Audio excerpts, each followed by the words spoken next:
Baik. Assalamualaikum warahmatullahi wabarakatuh. Selamat siang, salam sejahtera bagi kita semua. Terima kasih kepada seluruh peserta webinar yang telah meluangkan waktunya untuk mengikuti acara ini. Saya mewakili rekan-rekan dari organizer AFI, sangat mengapresiasi partisipasi dari rekan-rekan semua. Perkenalkan, saya Andika, akan bertindak sebagai moderator acara ini. Ini adalah webinar AFI yang kedua setelah sebelumnya webinar yang pertama kita adakan sekitar 5 bulan lalu. Untuk tema webinar kita yang kedua ini adalah tentang pengaplikasian penginderaan jauh atau remote sensing untuk tujuan pemantauan dan penelitian gunung api. Kita akan bahas bagaimana kondisi atau perkembangan saat ini, tantangannya dan prospek ke depannya seperti apa.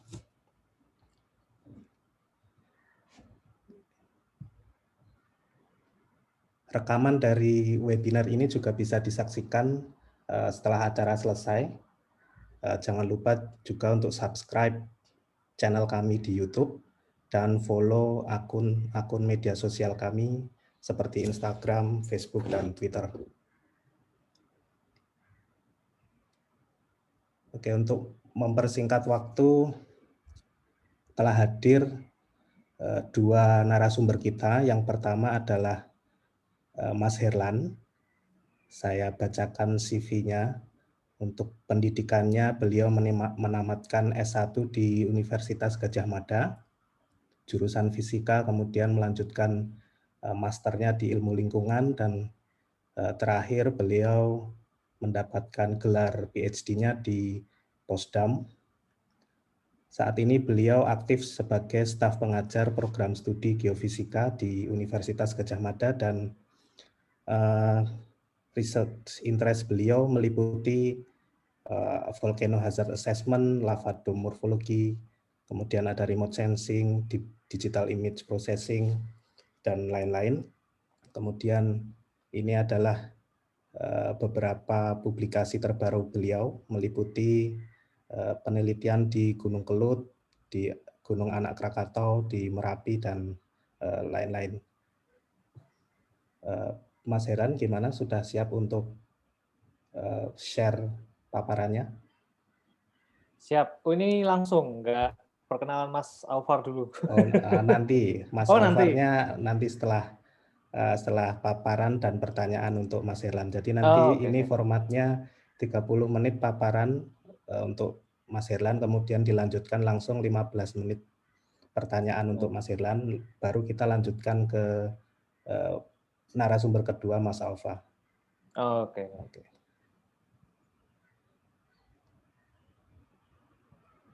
Ini boleh share screen saya? Ya, silakan.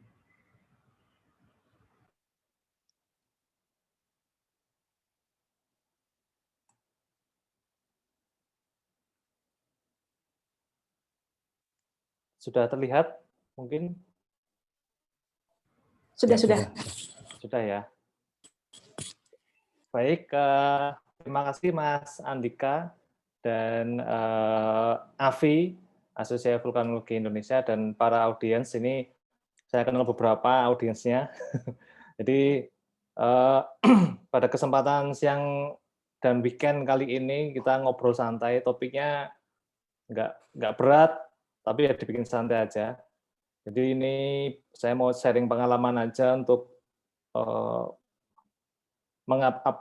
aplikasi teknik remote sensing. Diantaranya ada banyak ya remote sensing itu. Ada UAV sekarang yang sedang booming, ada terrestrial photogrammetry, ini teknik lama, tapi sekarang sudah ada era digital, jadi kita bisa menghasilkan dataset yang kualitasnya tinggi. Kemudian ada satelit radar. Nah, ini nanti saya akan membahas sedikit yang optical dan multispektral mungkin akan dibahas oleh Mas Alvar lebih detail.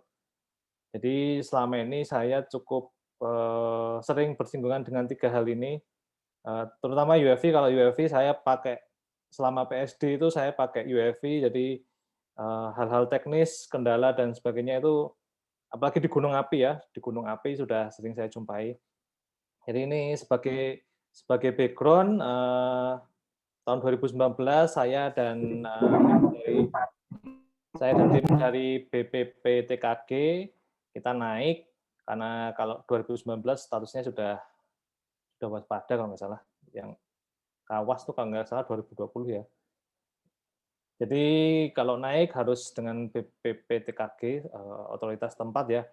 Dan ini saya bisa mendapatkan dataset yang sangat cantik ini. Ini fotonya ini kalau mau naik Merapi memang susah sekali untuk mendapatkan data yang clear, awan, degasingnya rendah, dan bisa sebersih ini. Ini sangat tricky untuk survei drone di Gunung Api itu. Makanya nanti akan saya bahas juga. Kemudian ini udah terlihat ada kubah lavanya, ini tahun 2019. Bisa dilihat teman-teman semua ini ada kontras warna di sini ya. Ini kubah lava yang selalu longsor.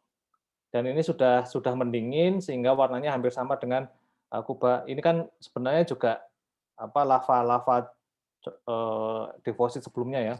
Warnanya hampir sama. Yang baru ini yang fresh ini ya. Sebenarnya ini saya ganti aja pointer. Nah, sebenarnya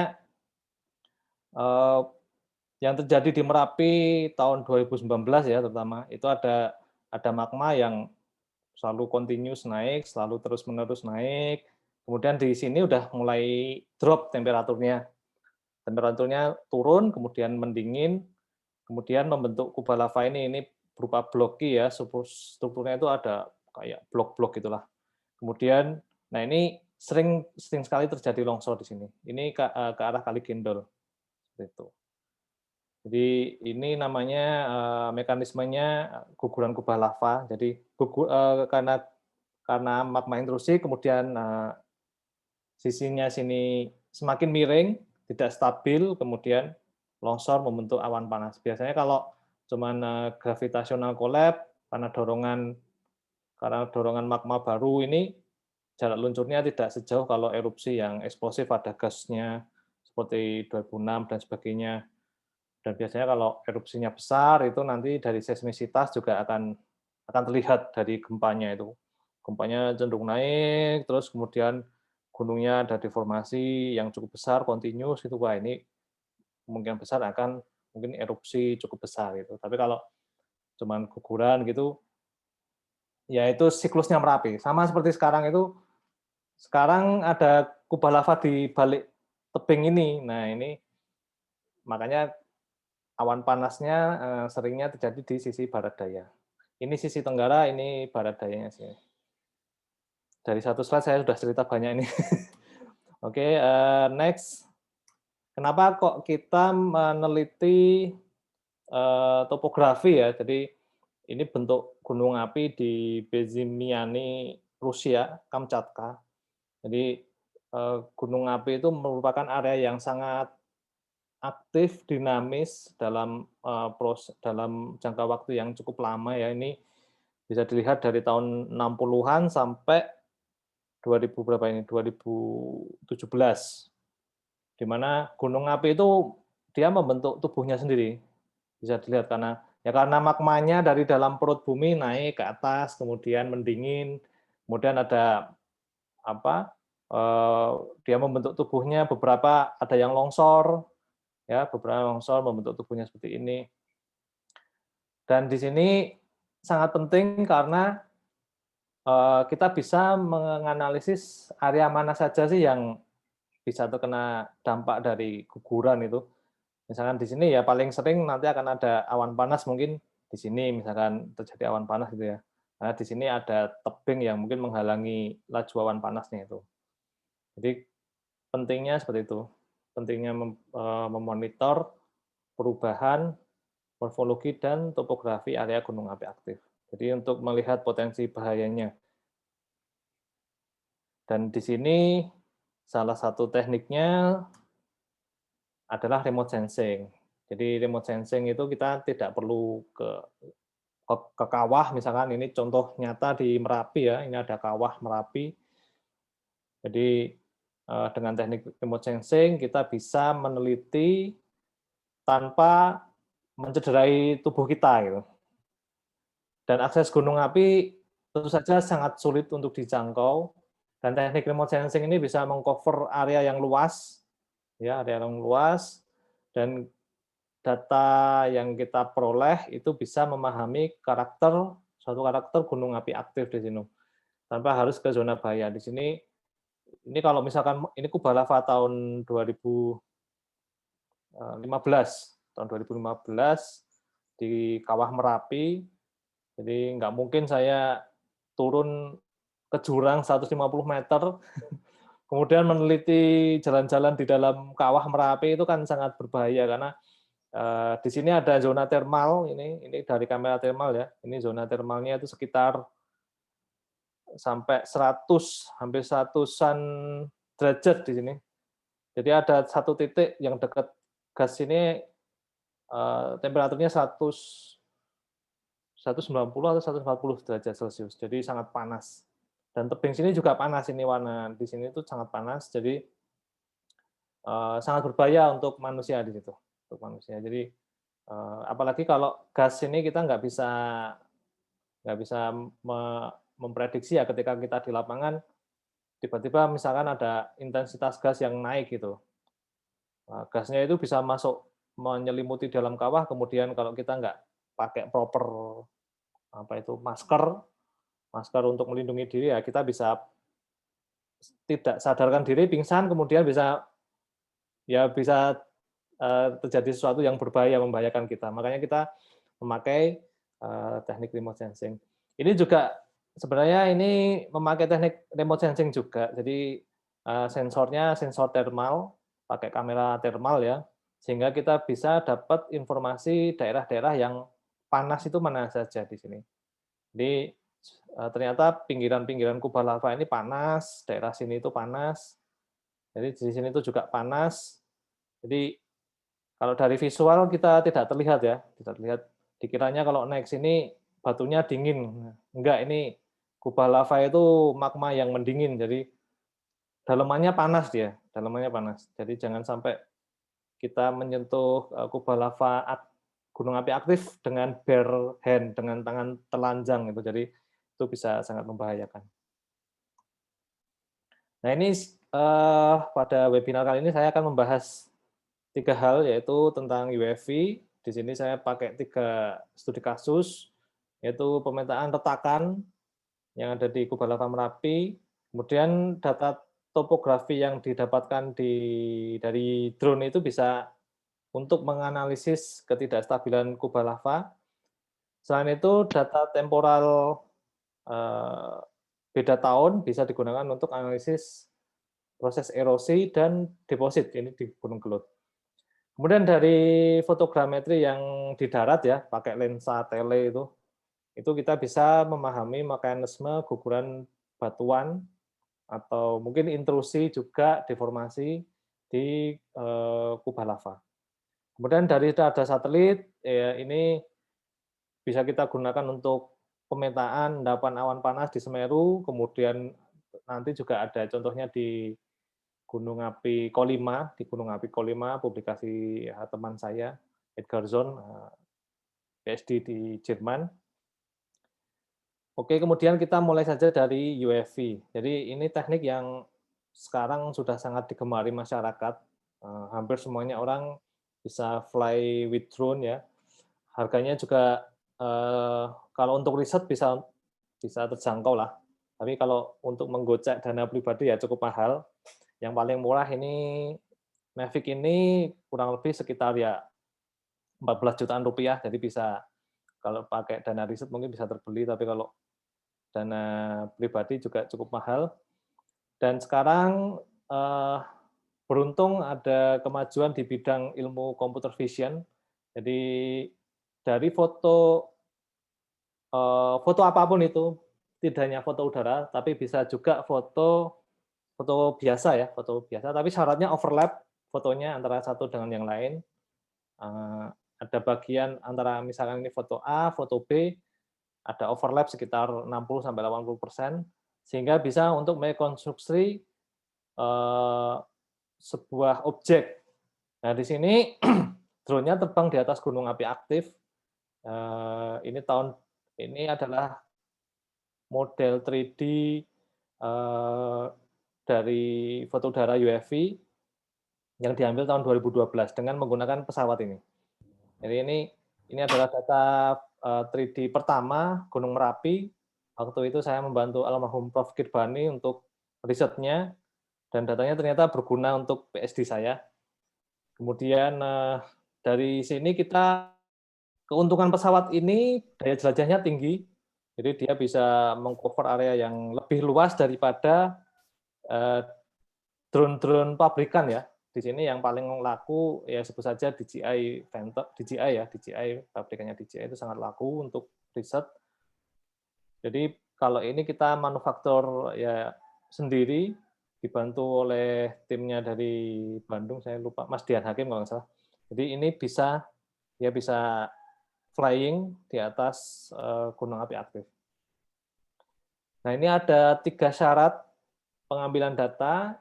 Yang pertama, cuaca puncak harus cerah. Nah, ini yang sangat tricky. Cuaca puncak harus cerah, anginnya tidak boleh kencang, karena kalau kencang drone-nya siap hilang, siap hilang dan jatuh. Kemudian gas vulkaniknya harus minim.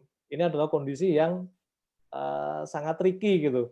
Jadi bagi kalian nanti kalau yang mau riset ini di gunung api aktif, harus mempertimbangkan 3 hal ini, karena kalau cuaca puncaknya tidak cerah, nanti yang ke capture cuma awan. Nah, misalkan di sini ada banyak awan, nanti awannya ini akan jadi noise. Jadi topografinya tidak terpetakan dengan sempurna. Angin kencang akan mempengaruhi namanya parameter yaw roll pitch. Jadi drone-nya akan goyang-goyang gini ya. Misalkan ini HP saya drone, dia akan goyang-goyang gitu. Nah, ini akan meningkatkan error ketika diproses. Meningkatkan error, dan ketika dimasukkan ke software Agisoft ya, yang sering digunakan, itu errornya akan cukup besar. Kemudian gas vulkanik di sini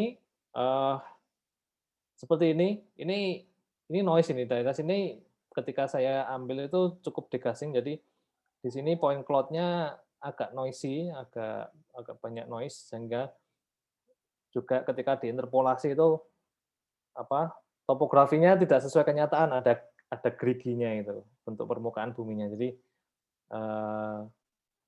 harus diakali ketika mengambil data.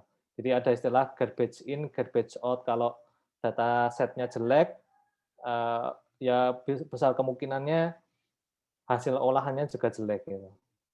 Makanya data riset yang bagus harus diambil dengan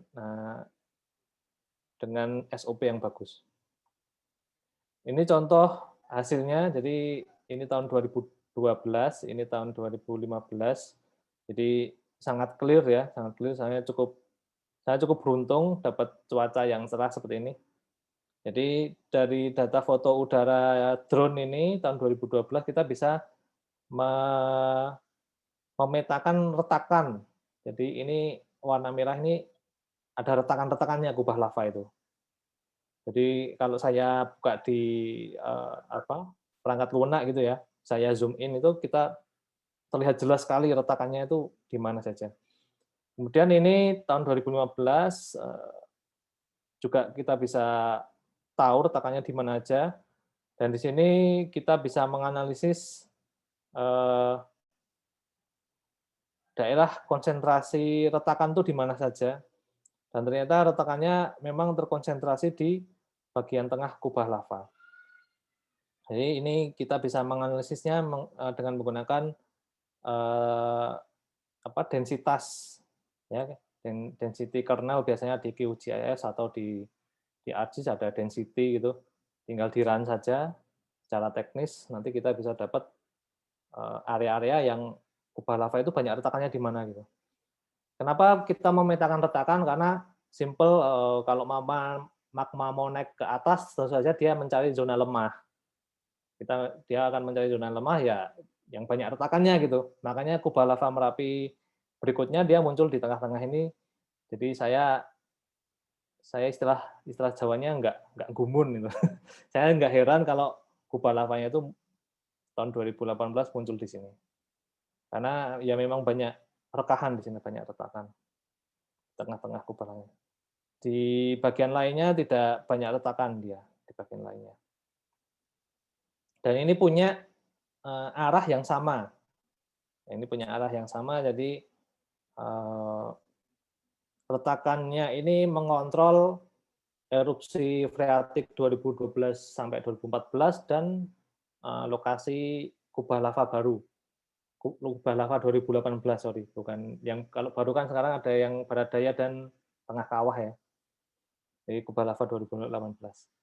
Jadi itulah pentingnya memetakan retakan. Nah ini selain data foto, hasilnya bisa kita interpolasi. Ini setelah saya filter 3D point cloud-nya tidak banyak noise ya. Kalau di sini ini bisa terlihat ini ada cukup noise, sedikit bergerigi walaupun saya filter. Kemudian karena sudah maksimal saya memfilternya, ya sudah ini paling halus lah. Kemudian di dalam kawah ini juga, dalam rekahan ini juga cukup banyak noise sebenarnya. Nah ini kita bisa dapat data DEM juga dari data UFV, kemudian kita bisa buat cross section, perubahan elevasinya seperti apa. Ini tahun 2012 itu yang warna biru, yang warna merah tahun 2015, sehingga ini bisa terlihat sekali kedalaman kawahnya berapa. Tidak hanya kubah lava, sekarang drone ini bisa digunakan untuk mapping lava flow, kemudian banyak erosi ya, seperti yang di Cloud, nanti akan saya tunjukkan. Kemudian ini berikutnya, jadi dari data foto udara 2015-2017 saya bandingkan adanya ketidakstabilan kubah lava di sini. Ini studi kasus kedua. Ini berarti ada indikasi daerah tersebut rawan longsor, dan data topografinya ini bisa kita analisis pakai metode BISOP ini. Nah ini caranya kita membuat beberapa slice ya, beberapa irisan, kemudian kita hitung sudutnya berapa, sudut friksinya ini, kemudian dengan memakai persamaan ini W itu weight, berat, dengan cos sinus alpha, yaitu sudut-sudutnya ini, kita bisa menghitung faktor of safety-nya berapa. Nah, di sini faktor of safety-nya masih 2,6, ini masih stabil. Kalau kurang dari 1 itu ada potensi longsor di situ. Jadi ini tahun 2017, di mana area sektor selatan ini masih stabil ya, 2,6 nilainya. Kemudian saya juga menganalisis sektor barat daya di sini. Nah, di sini ternyata FS-nya ternyata lebih rendah daripada yang bagian tenggara, yaitu sekitar 1,3. Kemudian ini tahun 2017 ya, 2017. Kemudian tahun 2019 ternyata kalau kita lihat, nah bagian selatan ini udah longsor sekarang. Ini tahun 2018 ya, 2018 masih ada dia kubah lavanya kecil di sini di tengah-tengah rekahan. Kemudian 2019 hilang bloknya. Ini sesuai dengan apa yang saya hitung. Jadi di sini sudah ada retakan, ada istilahnya pelemahan batuan dan didorong oleh kubah lava baru di situ. Jadi materialnya yang saya batasi warna putih ini sudah longsor sekarang 2019. Dan sekarang di sisi barat daya sesuai perhitungan saya ini juga materialnya beberapa longsor dan ada kubah lava baru di sini. Jadi itulah pentingnya memahami perubahan topografi, kemudian dinamika retakan yang ada di gunung api aktif, karena dia akan mempengaruhi kemana magma itu akan keluar dan kubah lava dan membentuk kubah lava. Di sini studi kasusnya di Merapi. Kemudian di sini kita beralih ke Kelut ya, beralih ke Kelut. Ya, ini studi kasus ketiga. Kelut sekarang aman. Kalau dilihat dari sejarahnya, jarak antar erupsi itu cukup lama, jadi mungkin ngisi perut kantong magmanya itu cukup lama untuk Kelut, tapi sekali erupsi cukup besar, ada VI 3 sampai 4. Jadi saat ini waktunya untuk riset di Kelut. Jadi kalau mau menginstal sistem monitoring, kemudian seismometer, ini adalah waktunya. Nah, di sini kita penting memahami perubahan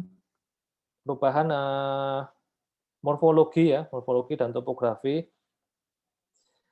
dari proses surface, karena Kelut itu masih normal, belum ada magma yang naik, apalagi di Kelut ada danaunya, Kenapa penting? Karena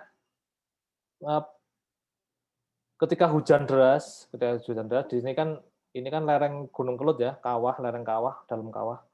Jadi materialnya tererosi, ini warna biru itu tererosi, dan beberapa itu kemungkinan besar terendapkan di dasar danaunya, di dasar danau.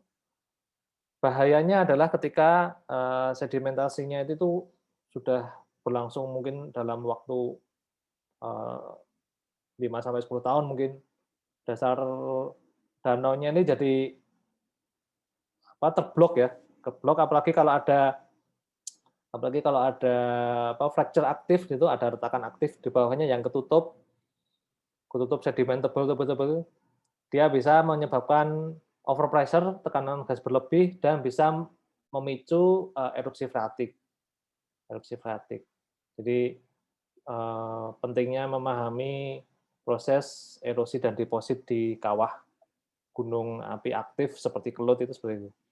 Karena dasar danaunya itu kita tidak bisa memonitoring dengan mudah. Kecuali nanti kalau ada orang yang mau naik perahu ya, naik perahu mengukur batimetri, muter-muter kawah Kelut ini. Tapi kayaknya nggak ada bakalan sedikit yang mau itu. Nah, itu yang mau karena ya ada resiko juga gitu, ada resikonya untuk itu.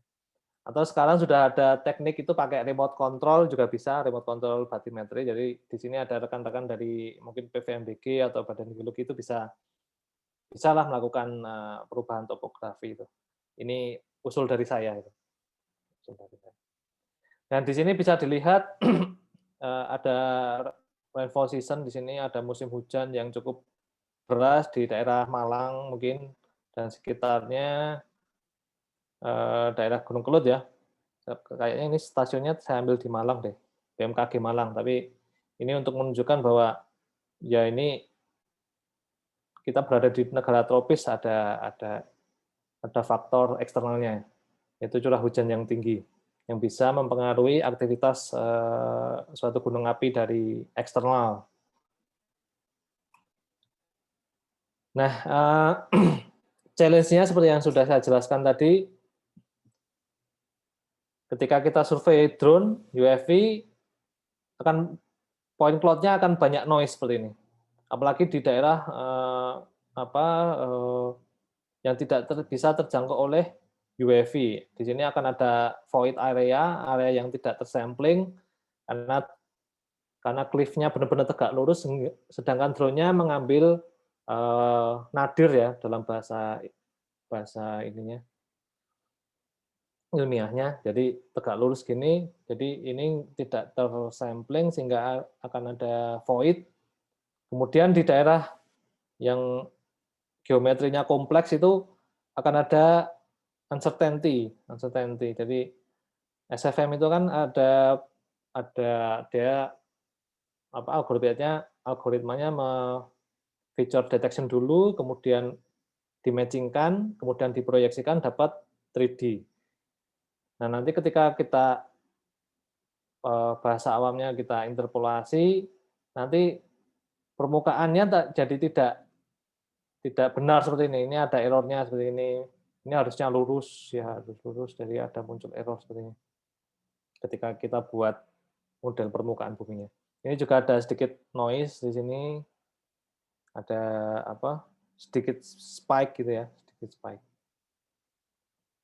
Jadi hati-hatinya ada di situ. Oke, tadi tentang drone ya, tentang drone. Sekarang kita beranjak ke terrestrial photogrammetry. Ini sangat bisa dilakukan oleh masyarakat sekitar. Jadi di sini sepertinya ada beberapa masyarakat komunitas dari Semeru. Saya bisa belajar juga nanti. Di sini saya dan mahasiswa saya menggunakan kamera DSLR dengan lensa sekitar 70 sampai 200 mm. Dan kita zoom gitu sampai dapat area puncak Merapi yang clear. Kemudian kita harus pakai tripod supaya tidak goyang-goyang. Kalau digoyang nanti gambarnya blur ya, jadi datanya tidak akurat nanti. Nah, di sini masyarakat sangat bisa memonitor gunung api, apalagi yang tinggal berdekatan, dengan mengambil foto memakai telelens ya, di zoom, kemudian dengan setting zoom yang sama, lokasi pemotretan yang sama, tapi syaratnya sehari dapat atau seminggu dapat satu data itu udah bagus. Misalkan pagi hari cerah gitu ya, wah ini Merapinya pas cerah nih, tak ambil di lokasi sama, setting kamera yang sama, zoom yang sama, diambil beberapa sampling. Kemudian seminggu setelahnya cuaca cerah lagi, wah ini kok cerah lagi, saya sampling lagi nih fotonya. Nah nanti akan ada perubahan di puncak Merapi, di puncak gunung api aktif, nggak hanya Merapi ya, Sinabung juga bisa, Semeru bisa, Merapi bisa, di mana saja bisa, asalkan terlihat ada perubahan gitu ya. Nah ini untuk menelitinya, ini mungkin untuk para student atau peneliti, tadi saya sudah dapat model 3D-nya, saya lakukan image scaling, sehingga saya bisa men-tracking adanya deformasi atau perubahan di kubah lava. Jadi ini gambarnya. Nah ini hasil foto jepretan saya dan student saya. Ini kubah lava Merapi Maret 2019. Di sini ada retakan yang cukup besar ya. Dia aktif mengeluarkan gas. Kemudian ini material yang cukup lama, sedangkan ini material yang cukup baru, ini kubah lava baru. Kemudian bisa dilihat adanya perubahan, ya kan? Ini berubah. Bagian sini adalah bagian yang stabil, jadi setelah fotonya saya olah, daerah sini adalah daerah yang stabil di sini. Ini daerah yang stabil, sini adalah daerah yang stabil. Kemudian jadi ada beberapa material yang hilang ya. Sebelumnya ini agak maksimal gitu, kemudian nah ini jadi agak hilang. Kemudian ini juga ada beberapa yang sudah longsor. Kemudian materialnya hilang lagi di sini, ya bisa dilihat. Materialnya hilang lagi, kemudian ini juga hilang. Sorry, ini ada rekahan terbentuk di sini, bisa dilihat. Nah, jadi kubah lavanya agak sedikit turun.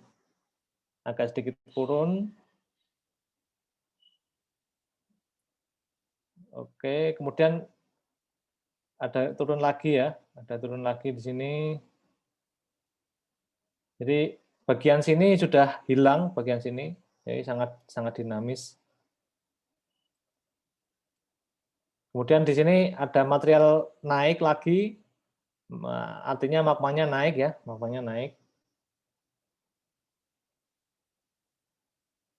Nah ini juga turun. Jadi ini adalah proses dorongan magma ke atas. atau bahasa ilmiahnya magma intrusion ya, magma intrusion. Kemudian yang bisa menyebabkan adanya awan panas di situ. Nah, ini juga selain itu Mohon maaf, Mas Herlan, bisa sedikit dipercepat. Oh, oke. Alokasinya 5 atau 10 menit lagi maksimal. Siap-siap, ini saya tak ngebut, Wes.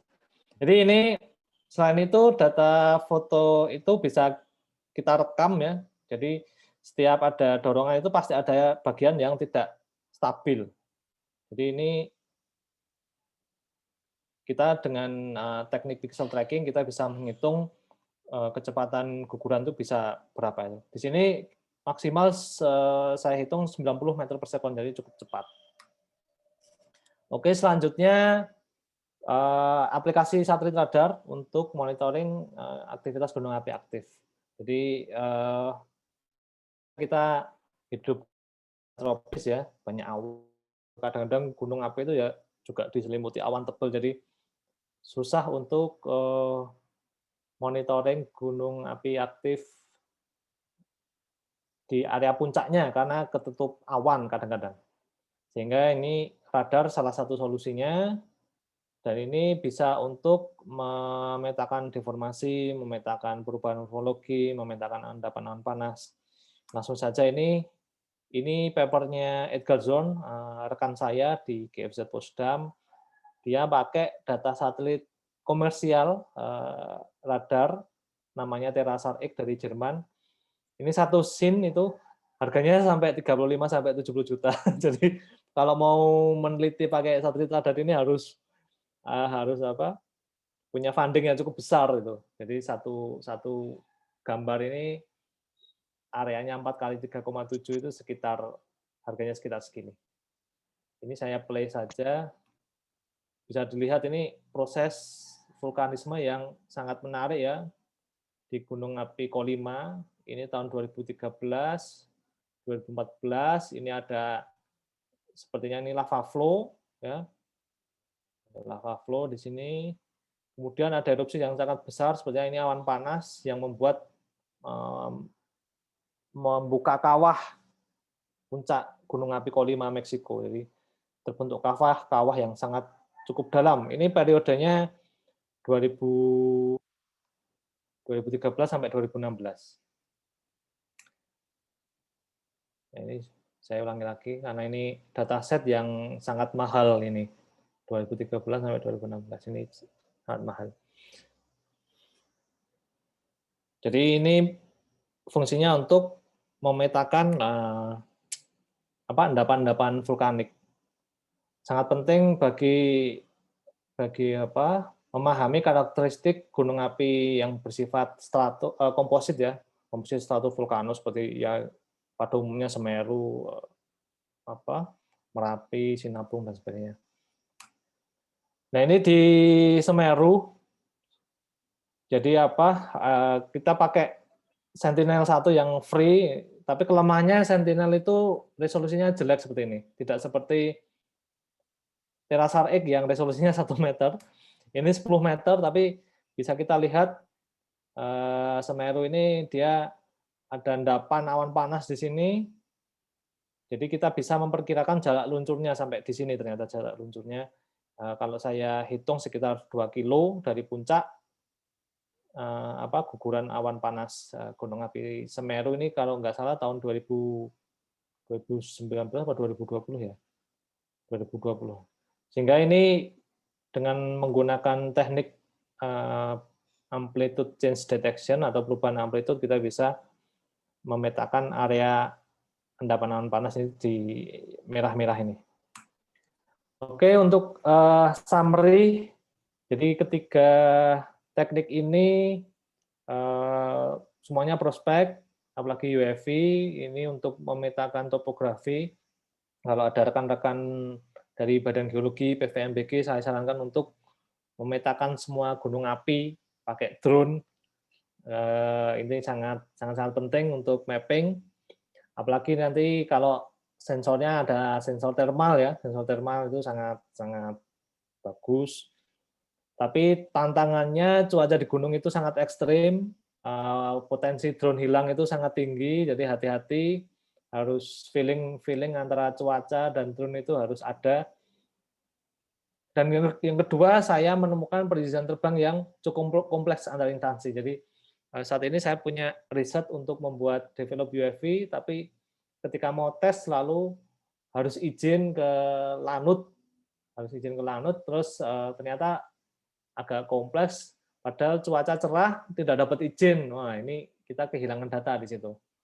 Padahal cuacanya cerah sekali, tapi tidak dapat izin. Sebaliknya kita dapat izin, tapi selama seminggu itu nggak ada cuaca cerahnya sama sekali. Jadi birokrasi yang cukup kompleks ini ternyata membuat sebuah hambatan untuk survei drone yang fixed wing ya, yang fixed wing tadi.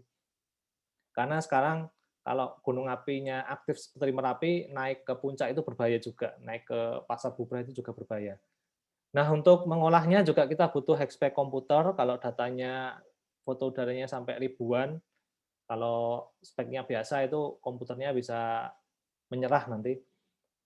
Nah, kemudian yang terestrial itu prospeknya masyarakat bisa melakukan monitoring juga, kemudian memahami perubahan gejala-gejala yang ada di gunung api aktif, seperti Merapi, Sinabung, Semeru misalkan. Tapi di sini juga tantangannya cuaca, itu kalau cuacanya berkabut, berawan itu data fotonya bisa kita nggak dapat informasi apa-apa karena ketutup awan ya kan. Dan kalau misalkan datanya besar itu juga butuh komputer yang mungkin speknya tinggi ya untuk mengolah, misalkan mau merekam kejadian guguran dengan resolusi 4K itu, nah itu satu database-nya 10 menit bisa mencapai bergiga-giga ya. Kemudian untuk data satelit radar kita bisa menggunakan data Sentinel-1 yang free. Kalau yang Terasar X kita bisa pakai tapi mahal sekali untuk monitoring itu. Jadi data yang resolusinya tinggi itu cukup mahal, mungkin butuh kerjasama penelitian antar instansi ya, untuk berkolaborasi bersama-sama. Dan satu lagi yang di sini mungkin ada yang mencoba-coba data INSAR, itu hati-hati juga di Indonesia karena humidity atau atmospheric artifact-nya itu cukup tinggi di Indonesia. Harus saling cross check antara data INSAR dengan data penggembungan gunung atau deformasi dari GPS. Jadi kalau dua-duanya menyimpulkan adanya deformasi, berarti memang benar terjadi deformasi. Tapi kalau GPS-nya tidak bilang ada deformasi, tapi INSAR-nya bilang ada deformasi, nah itu harus curiga dulu, jangan langsung disimpulkan ke arah oh ini ada deformasi gitu ya. Oke, mungkin itu saja Mas Andika presentasi dari saya. Terima kasih. Assalamualaikum warahmatullahi wabarakatuh.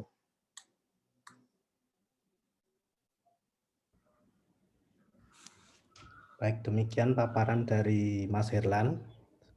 Sudah kita lihat bagaimana pengaplikasian dari remote sensing atau penginderaan jauh di gunung-gunung api di Indonesia seperti di Merapi, di Kelut, dan tadi ada Semeru ya.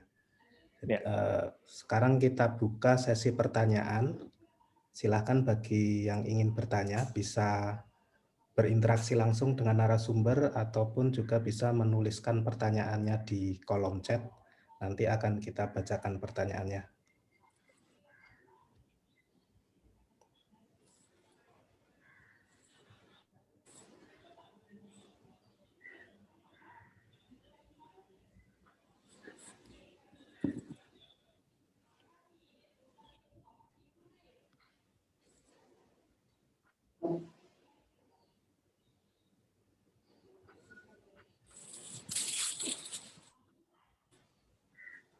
Saya nggak ada yang bertanya. Saya ada pertanyaan nih buat Mas Herlan.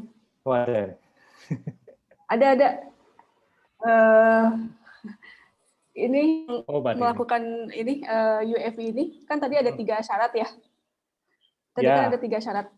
Itu salah satunya kan yang anginnya tidak kencang. Apakah sebelum melakukan UAV ini ada pengukuran terhadap anginkah? Apakah ada value tertentu, misalkan kecepatan angin itu harus di bawah berapa gitu, ada threshold-nya? Ya, wah terima kasih ini pertanyaannya. Jadi biasanya saya menghafali lewat website, ada website namanya Volcano Weather Forecast apa ya? Itu cukup akurat, dia kan berdasarkan modeling ya, dia nomorkan model. Jadi biasanya saya pantau terus itu, saya pantau terus seminggu sebelumnya. Kemudian, nah kalau di kasus Merapi, saya pernah sekali, untung nggak sampai puncak sih, baru sampai di parkiran mobil itu udah ngerasain, wah ini nggak dapat data ini, feeling harus ada feelingnya juga gitu. Ini kayaknya sampai pagi ini bakalan angin kenceng, kemudian ya udah kita pulang ke Jogja, jadi wasting time waktu itu, sudah bermalam di pos semalam, kemudian kita coba lagi setelah itu dapat. Jadi memang sangat tricky di gunung api aktif itu bawa drone, survei drone itu. Terus di Krakatau saya pernah anginnya kenceng, cuacanya cerah, tapi anginnya kenceng karena di tengah laut. Saya hajar aja itu pakai drone-nya yang itu, walaupun dia shaking itu tetap aja saya muter-muter, tapi saya pakai pakai manual karena kalau otomatis itu dia resikonya baterainya bisa habis takutnya, terus dia nanti bisa landing kapan saja kalau baterainya habis, kita bisa resiko drone. Jadi saya operate manual, kemudian saya lakukan dengan sangat cepat. Pokoknya areanya saya cover semua, cukup besar itu Krakatau, sekitar 2 kilo dimensinya, jadi harus saya surveinya harus cepat sekali. Tapi resikonya itu tadi, errornya cukup besar, sekitar dataset saya itu sekitar 10 meter errornya. Nah kalau gitu biasanya kalau ditanya, ya, tapi kalau ditanya reviewer jurnal, saya debatnya seperti ini, di area gunung itu susah untuk georeference. Kamu mau georeference di sana? Mau melakukan georeference muteri gunung area yang bahaya itu nggak masuk akal. Jadi biasanya sama reviewer jurnal diterima itu alasan seperti itu. Nggak masalah sih. Nah sekarang ada drone yang LiDAR, itu harganya mahal, sekitar hampir 100 juta kalau nggak salah. Tapi dia bisa menghasilkan dataset yang presisinya tinggi, errornya rendah, dan ya hampir sama lah dengan untuk memodelkan topografi secara detail. Tapi kalau hilang ya langsung nangis kita. Baik. Thank you, Dini. Paham. Yuk. Andika, sepertinya ada pertanyaan di chat. Ya, ini ada pertanyaan dari Fatia Lutfi Ananda. Ada 2 pertanyaan sepertinya ini. Yang pertama, data apa saja yang diperlukan untuk merekonstruksi perubahan gunung api seperti case di Bezimiani? Kemudian apakah data tersebut tersedia di Indonesia? Terima kasih Fatia. Fatia ini anak didik saya nih dari UGM. Kalau dari Bezimiani itu feeling saya karena 1960-an ya. Jadi drone itu baru booming sekitar 2000-an lah. 2000. Saya baru lihat pertama kali poster drone itu di conference Australia tahun 2012. Itu belum untuk rekonstruksi gunung api. Itu untuk rekonstruksi benda-benda objek seperti meja, karena itu computer vision kan pertamanya, ilmunya kan dari ilmu komputer dulu, belum ke geoscience. Jadi orang-orang ilmu komputer itu membuat code untuk merekonstruksi 3D dari foto 2D yang overlap. Nah dari situ saya yakin yang Bezimiani itu dia mengkonvert kontur, kemudian diproyeksikan ke digital, jadi dari peta analog dibuat digital semua, kemudian yang tahun 2000-an itu baru kemungkinan pakai drone itu. Jadi kita bisa lihat rekonstruksi topografinya dalam skala waktu yang panjang. Nah Indonesia sebenarnya punya banyak peta kontur ya Mas Andika kalau nggak salah. Di PVMBG saya yakin mungkin pemetaan topografi gunung api Badan Geologi mungkin rutin kali ya PVMBG. Iya Mas Andika, saya tanya ini. Ya, setahu saya sih mungkin untuk pemetaan kawasan rawan bencana ya yang mungkin frekuensinya lebih sering. Kalau untuk topografi saya kurang tahu karena bukan bidang saya. Oke. Mungkin ada dari rekan Pusat Vulkanologi yang bisa menanggapi.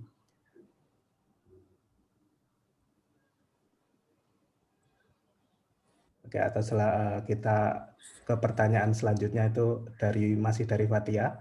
Oke. Ini untuk data aerial fotograf di gunung api, ketinggian berapa dari puncak atau kawah yang diperlukan?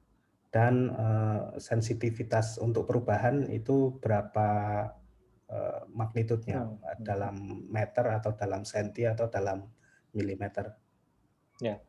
Terima kasih Fatia. Jadi di gunung api aktif saya biasanya mengambilnya karena saya memprioritaskan drone supaya tidak hilang atau crash ya.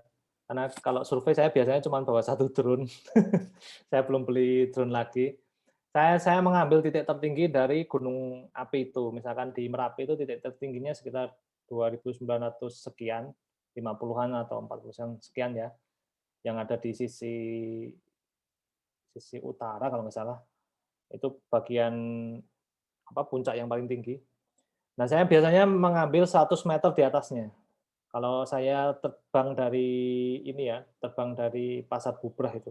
Kemudian saya baru muter-muter di area puncaknya itu. Muter-muter, kemudian balik ke Pasar Bubrah. Hati-hati juga jangan sampai drone kita berada di balik punggungan. Nah, itu komunikasi bisa hilang, drone-nya hilang karena saya pernah diceritain peneliti Jepang itu drone-nya hilang di Krakatau karena dia ngedrone-nya dari kapal nggak mau turun, kemudian ketutup punggungan Krakatau hilang dia. Ya udah hilang. Jadi jangan sampai ada halangan antara remote dengan drone-nya. Kemudian sensitivitas perubahan karena gunung api, karena saya fokusnya di large change ya, perubahan yang sangat besar, maka saya nggak mencari order milimeter atau sentimeter. Jadi biasanya meter, ordernya meter. Jadi biasanya errornya itu saya minimalisir sekitar 1 meter, 1-2 meter. Yang untuk meneliti depositnya kelut itu errornya sekitar 1-2 meter, sehingga saya metainnya ya di atas 1 meter itu. Selain itu saya filter, jadi sehingga change-nya, topographic change-nya ya di atas 1 meteran. Seperti itu, Fatia. Semoga menjawab.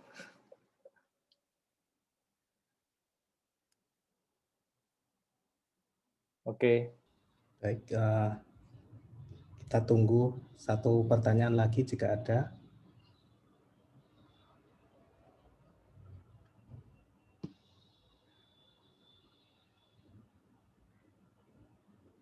Mungkin sepertinya ini ada pertanyaan lagi dari Aditya.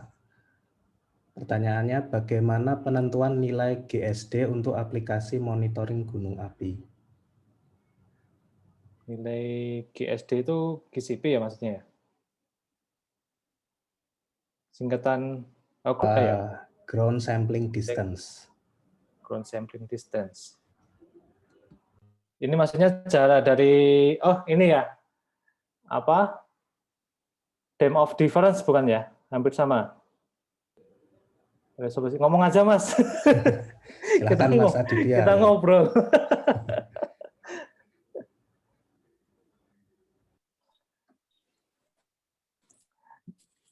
Silakan bisa di-unmute, jadi bisa diskusi langsung.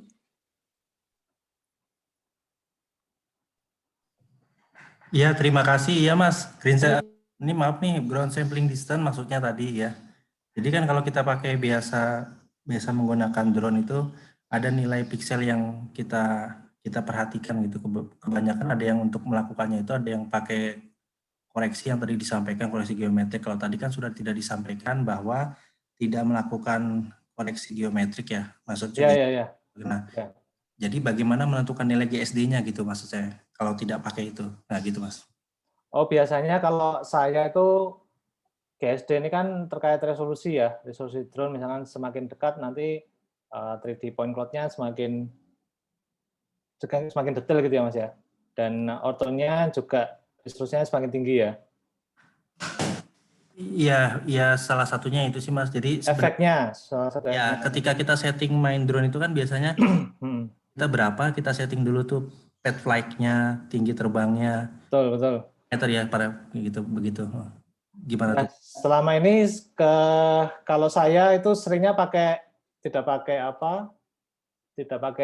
track ya Mas ya, tidak pakai track. Alasannya karena saya takut drone saya crash ketika mengikuti track itu, kemudian kadang-kadang ketika dia mengikuti track, kena angin kenceng, anginnya kan dinamis di gunung api aktif itu. Saya pernah survei bareng teman, dia pakai track itu ditarik karena drone-nya hampir kehempas gitu. Jadi saya selalu pakai manual, saya ngoperasi sendiri. Kemudian ketika processing ya saya pakai parameter yang paling tinggi di situ, parameter yang paling tinggi. Memang resikonya ada error di situ, tapi nanti biasanya saya georeference dengan data satelit dan sebagainya. Jadi mungkin errornya ada di komponen Z-nya itu, Mas. Oh, baik. Nah, karena kalau gunung api itu case-nya berbeda dengan misalkan kita studi erosi di sungai ya. Kita studi erosi di sungai karena apalagi gunung api aktif itu mau membuat hasilnya detail mungkin itu tantangannya susah. Apalagi seperti Merapi gitu. Iya, clear Mas. Jadi dalam hal ini tidak dilakukan GCP lah intinya ya. Jadi tetap dilakukan GCP tapi acuannya itu menggunakan katakanlah citra ya. Dengan citra, ya. Gitu ya maksudnya ya. Jadi nggak terlalu betul detail banget gitu, cuman butuh memahami dari unsur capture image aja gitu ya. Ya, terima kasih. Sama-sama Mas. Jadi tapi sebenarnya bisa diimprove juga kalau kita ambil beberapa GCP ya, beberapa GCP yang gunungnya bisa diakses lah. Beberapa gunung kan ada yang aksesnya mudah, beberapa ada yang susah gitu kan. Karena kalau GCP itu kan harus nyebar sesuai studi area kita untuk mengurangi error. Kalau GCP-nya cuma di area aman aja itu percuma. Karena saya pernah nyoba georeference tapi areanya dikumpul di area yang dapat diakses gitu. Padahal GCP itu kan harusnya bagusnya nyebar di zona studi area kita. Cara teknis sih seperti itu.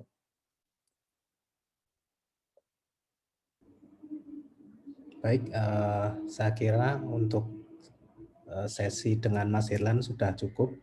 Sekarang kita akan lanjut ke sesi berikutnya. Bisa di stop dulu sharing screen-nya Mas Irlan. Ya, terima kasih Mas Andika.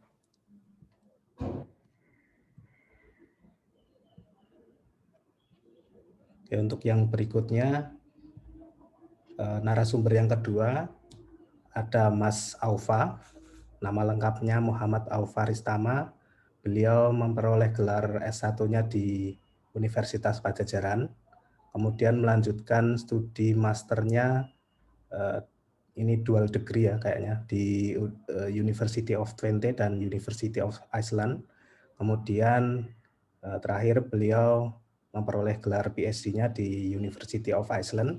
Sekarang Mas Aufa ini aktif sebagai postdoctoral researcher di University of Twente.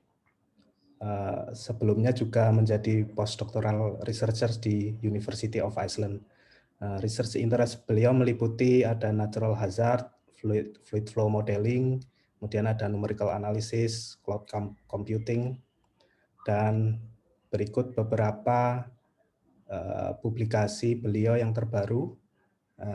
Kebanyakan berhubungan dengan gunung-gunung api di zona ekstensi atau hotspot di Iceland, ada di Hollow Round.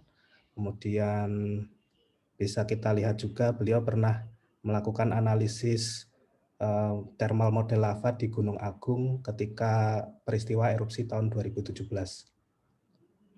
Mas Alfa, apakah sudah siap untuk sharing materinya? Siap, Mas. Ya. Oke, terima kasih banyak. Ya. Terima kasih banyak Mas Andika dan tadi Mas Herlan pemaparannya.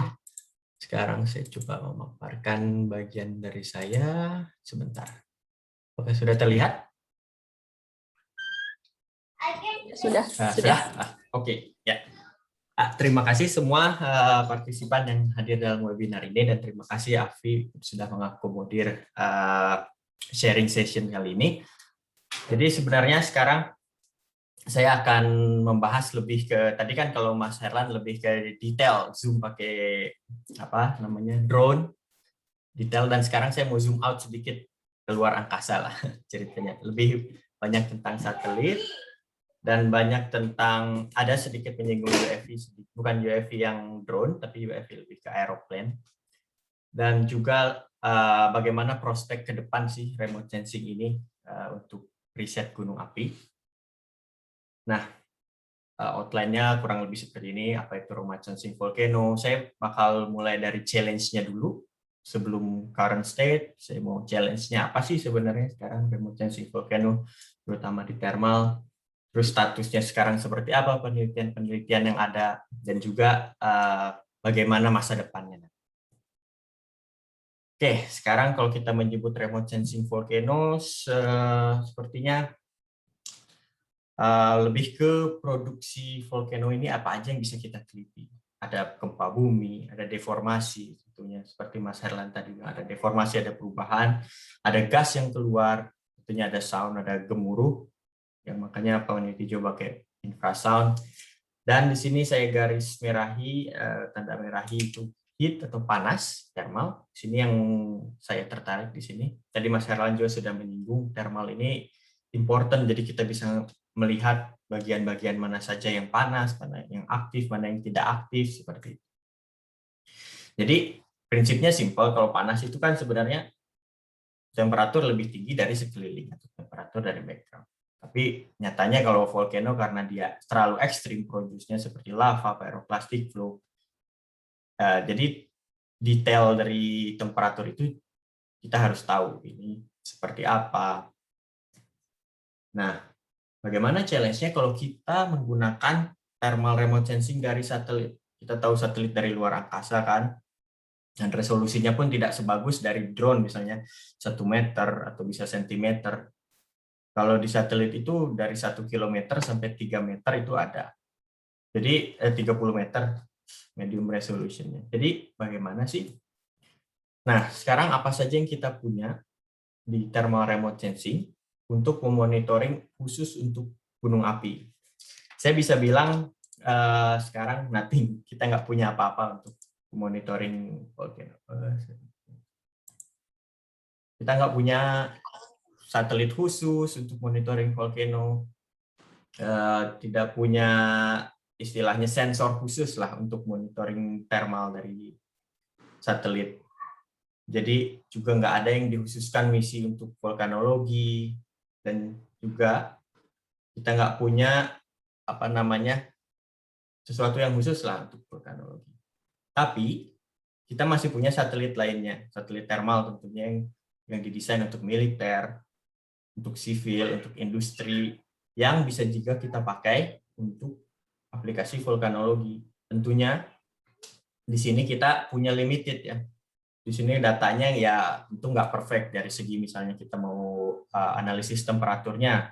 Temperaturnya itu pasti tersaturasi. Misalnya temperatur itu seharusnya 1000 derajat, dari satelit kita hanya dapat 90 derajat karena tidak didesain khusus untuk volcano. Tapi itu tadi, ini masih berguna daripada tidak ada sama sekali.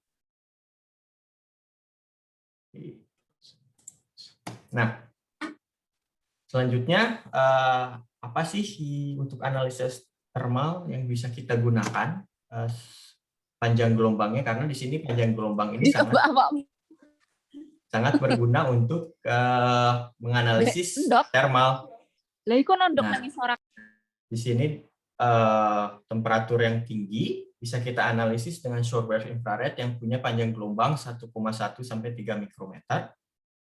Dan untuk crater lake kayak seperti ada fumarole, ada gas seperti itu, kita bisa deteksi di panjang gelombang thermal infrared atau 5 sampai 20 mikrometer. Nah, apakah ini efektif untuk mengekstraksi temperatur misalkan dari satelit? Bisa kita lihat. Ini sama, ini panjang gelombang range yang kita pakai di volcano remote sensing dari near infrared sampai thermal infrared. Visible nggak banyak yang menggunakan visible untuk di thermal remote sensing. Nah, seperti kita lihat ini saya kasih contoh erupsi di Holurun. Kalau kita menggunakan mata telanjang ya istilahnya atau natural color visible, kita hanya bisa melihat 4 fan ini, ada 4 fan 1, 2, 3, 4, dan juga ada volcanic cloud-nya di sini. Tapi kita nggak tahu karena ketutup oleh volcanic cloud ini, lava flow-nya ke arah mana kita nggak tahu. Oleh karena itu, infrared, thermal infrared atau shortwave infrared bisa kita gunakan untuk melihat ke arah mana sih lava flow ini, atau bagian mana saja yang aktif, bagian mana saja yang tidak aktif. Seperti ini ternyata di sini cukup aktif karena di sini kita kalau di lapangan pertama sebenarnya erupsi di sini waktu kita di lapangan itu. Ini disebut baby Holorun, ini fissure eruption. Kalau di Iceland itu banyak fissure, erupsi fissure. Jadi sebenarnya gunung apinya atau central volcano-nya ini 40 km jauh dari tempat lavanya keluar. Ada di sekitar sini lah, di belakang sini. Nama gunungnya Bardarbunga. Ternyata ada dike propagation sampai 40 km dan akhirnya erupsinya di sini. Semua udah ekspektasi bakal ada central volcanic eruption dan bisa mengakibatkan, dan itu gunung apinya di bawah glacial dan bisa jadi outburst jadinya. Dan ternyata tidak, lava flow-nya terinjeksi di sini. 40 km dari pusatnya. Nah, kalau saya simulasikan seperti ini, kalau setiap panjang gelombang, misalnya panjang gelombang merah 0,6 mikrometer, kita hanya bisa melihat volcanic cloud seperti ini. Kita masuk lagi ke near infrared atau inframerah dekat, kita bisa melihat di mana saja distribusi fan-nya, bukaan lavanya. Kalau kita masuk lagi ke sini, shortwave infrared, kita bisa lihat lava dari fan ini, dari fan 1 dia ke arah sini, dari fan 2 dan 3 dia bersatu dengan fan 4 sebelah sini. Dan kalau kita masuk ke thermal infrared, kita bisa lihat di sini pun masih ada area panas. Atau di sini kalau kita gabungkan ini areanya sebenarnya sudah cooling tapi masih panas. Tapi kalau kita pure menggunakan thermal infrared, ya ini tersaturasi semua, jadi kayak panas semua. Karena dari itu kombinasi dari semua band ini sangat penting untuk analisis thermal. Nah, seperti contoh ini di Sinabung, juga bisa kita derive temperaturnya, tapi temperaturnya seperti kalau kita langsung ekstraksi dari satelit itu seperti nggak make sense, karena kita hanya pasti maksimum dapat hanya 100 derajat, 120 derajat. Which is kalau kasus untuk lava flow yang basaltik 100 derajat itu sangat underestimate, karena itu seharusnya lebih dari 1000 derajat. Nah, dari itu salah satu limitasi dari thermal infrared dari satelit. Selain itu juga kalau kita menggunakan sensor weather untuk cuaca, dia akan banyak tersaturasi dengan awan. Jadi kita tidak tahu mana yang sebenarnya produksi dari volcanic eruption seperti ini. Nah, dari sini kita lanjut ke bagaimana sih statusnya sekarang remote sensing research dari dulu, dari awal pun, dari awal satelit ada itu tahun 60-an lah. Sampai sekarang bagaimana sih orang-orang menggunakan remote sensing untuk gunung api. Sebenarnya berkutat hanya di 5 ini kebanyakan. dari mulai hotspot detection, ini yang cara-cara paling primitif dan masih digunakan sampai sekarang. Ini sangat berguna banget sampai sekarang. Hotspot detection, di mana gunung api itu lagi erupsi, dia terdeteksi. Mixed pixel ini cukup digunakan juga untuk mengekstraksi temperatur dari satelit atau dari airborne. Menghitung flux, di sini juga berguna untuk menghitung volume nanti atau discharge rate dari suatu erupsi. Yang keempat, untuk kronologi dari erupsi, ini sebenarnya interpretasi bagaimana kronologi erupsinya. Dan yang kelima, otomatis deteksi dari satelit. Dan ini juga sampai sekarang masih digunakan. Jadi kelima ini yang umum digunakan untuk remote sensing. Yang pertama, deteksi. Tentunya deteksi hal yang paling simpel yang bisa kita lakukan dan hal yang paling powerful juga. Setelah terdeteksi, kita bisa konfirmasi dengan aktivitas yang ada di lapangan, seperti kita lihat seismik, data seismik, apakah benar di sini ada erupsi, apakah ini false negatif, apakah ini kebakaran hutan atau erupsi. Nah, seperti itu. Jadi pertamanya deteksi ini cara yang paling simpel untuk melihat apakah volcano itu sedang erupsi atau tidak. Ini deteksi thermalnya.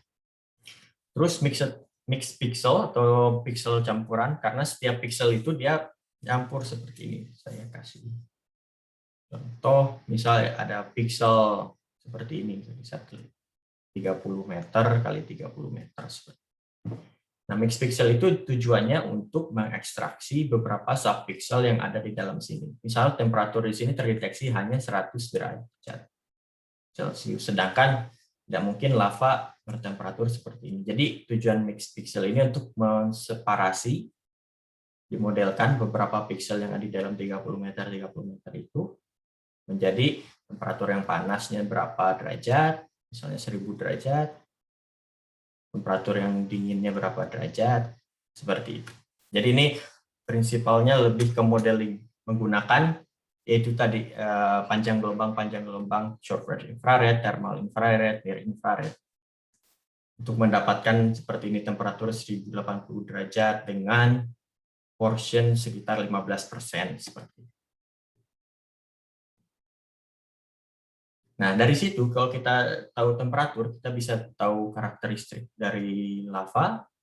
Misal temperatur keras tertinggi ada di vent sampai ke flow front-nya dia pasti melemah seperti itu.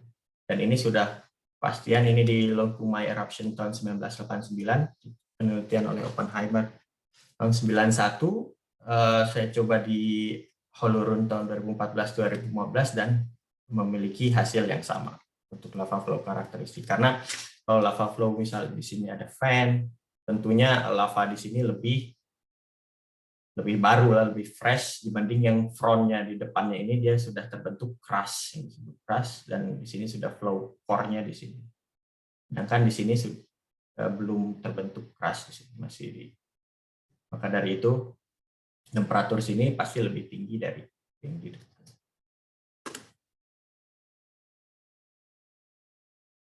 Dan yang ketiga, kita bisa estimasi heat flux. Flux ini juga sangat baik untuk membuat kronologi erupsi seperti ini. Di Yamura-gira, sekarang pun sedang erupsi kan, di Yamura-gira ini. Dia ternyata mempunyai radiated energi yang tinggi. Jadi ini merefleksikan energi yang dikeluarkan oleh suatu erupsi seperti itu. Atau heat flux, makanya disebutnya heat flux. Jadi seberapa energi panas yang dikeluarkan oleh lava atau hasil erupsi tersebut. Dan juga kita bisa bandingkan dengan thermal kamera seperti yang Mas Herlan tadi sampaikan. Kalau kita punya thermal kamera dan kita punya dari satelit, kita bisa cocokkan dan validasi. Dan setelah dapat flux seperti itu, kita juga bisa estimasi discharge rate dari lava tersebut yang nantinya bisa kita estimasi seberapa discharge rate dan volume dari erupsi tersebut.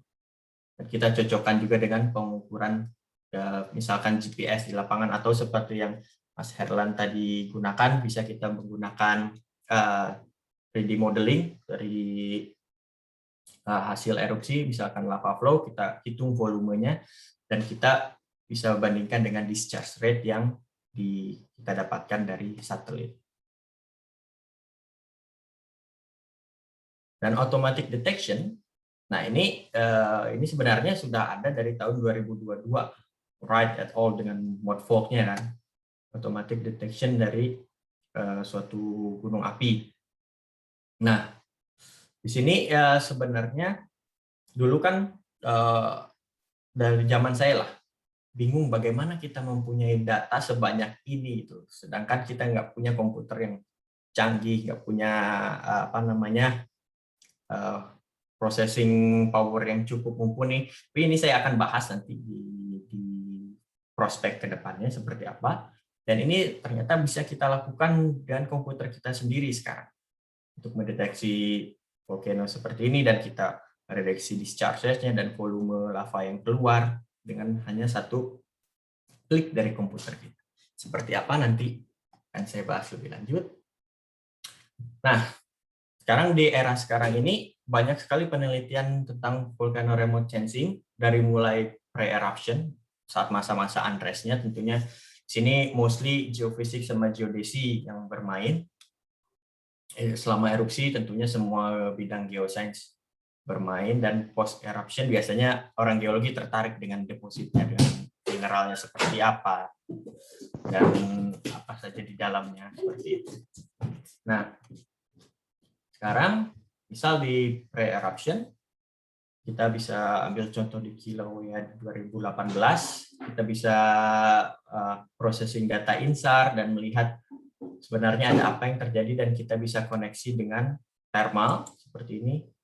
Di kraternya ini dia ada pengosongan lake, dan ternyata dia ada sedikit penurunan di sini, penurunan permukaannya, dan ternyata memang lava lake-nya kosong. Setelah itu, lava lake-nya kosong dan ini ada pengosongan, dan dia ada erupsi di sini.